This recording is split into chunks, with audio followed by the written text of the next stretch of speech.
L'offensive ukrainienne qui se déroule en ce moment sur le territoire russe est incontestablement un succès tactique qui a surpris les forces du Kremlin en les entraînant sur deux nouveaux fronts distincts, l'un militaire et l'autre communicationnel. D'abord, l'offensive ukrainienne est la première sur le territoire russe depuis la fin de la Seconde Guerre mondiale. Elle se déroule dans la symbolique région de Koursk, à l'endroit même où s'est tenue la plus grande bataille de chars de la Seconde Guerre mondiale, du 5 juillet au 23 août 1943. Les Ukrainiens ont engagé plusieurs brigades dans cette offensive. Parmi elles, la 61e et la 116e brigade mécanisée, la 27e et la 49e brigade d'artillerie, ainsi que plusieurs unités de parachutistes et de forces spéciales.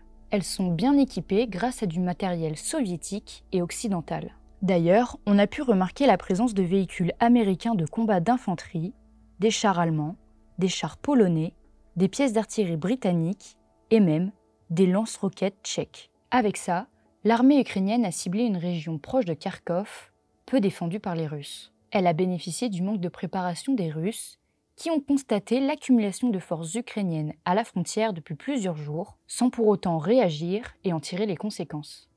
Néanmoins, les Ukrainiens n'auraient pas pu monter une telle opération sans les moyens de renseignement satellitaires des pays de l'OTAN.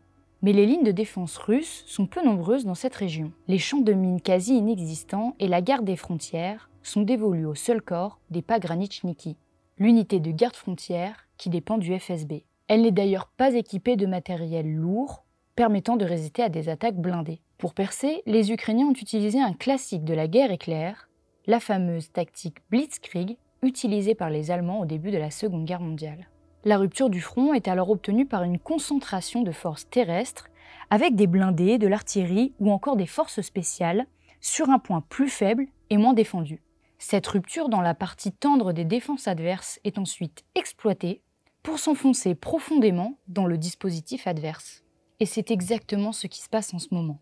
Plusieurs percées en profondeur ont désorganisé les communications russes. Ces unités mobiles équipées de blindés légers viennent fixer dans des combats les unités russes présentes, tandis que d'autres pénètrent dans des localités et tentent des embuscades aux renforts russes. En quelques jours, les forces de Kiev ont bénéficié de l'effet de surprise. Ils occupent près de 650 km² en poussant vers la ville de Soudja, qui est un nœud pour le transit du gaz vers l'Ukraine et l'Europe. Entre 25 et 45 villages seraient passés sous contrôle de l'armée ukrainienne, qui pousse en direction des régions de Kharkov et Belgorod. Les Russes semblent avoir fixé le front à une quarantaine de kilomètres au sud de la centrale nucléaire de Koursk. Pour ce faire, ils ont employé massivement des drones kamikazes afin de cibler des blindés ukrainiens et de couper les approvisionnements des unités les plus avancées sur le territoire. L'état d'urgence a été décrété dans les régions de Koursk, Briansk et Belgorod, et 120 000 civils ont été évacués.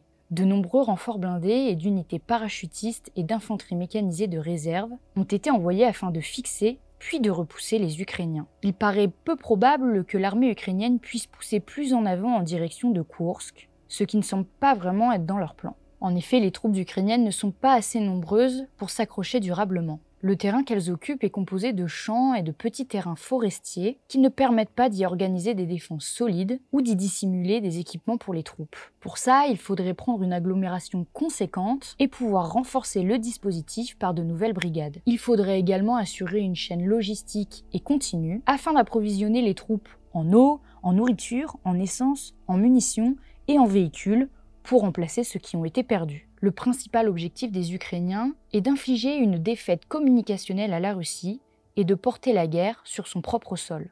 Ils souhaitent également déstabiliser l'opinion publique russe en montrant que Vladimir Poutine ne peut pas défendre son propre pays et rassurer l'opinion publique ukrainienne qui commence à se fissurer, usée par 2 ans de guerre et par une conscription qui ne fait pas l'unanimité. D'une pierre deux coups, cela permettrait également de rassurer les alliés, et particulièrement les Américains, alors que la possible victoire de Donald Trump pourrait affaiblir le soutien à Kiev.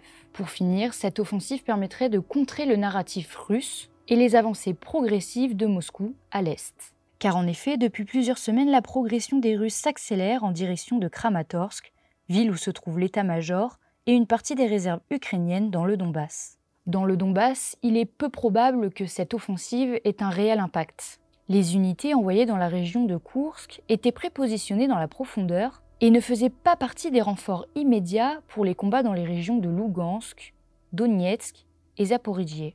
Les unités déployées sur le front du Donbass n'ont pas été affaiblies, ni en hommes, ni en munitions, ni en matériel. Pour Kiev, l'enjeu est maintenant de limiter les pertes de ces brigades bien équipées et bien entraînées, dont la destruction viendrait affaiblir la capacité de renforcer les secteurs où les Russes progressent.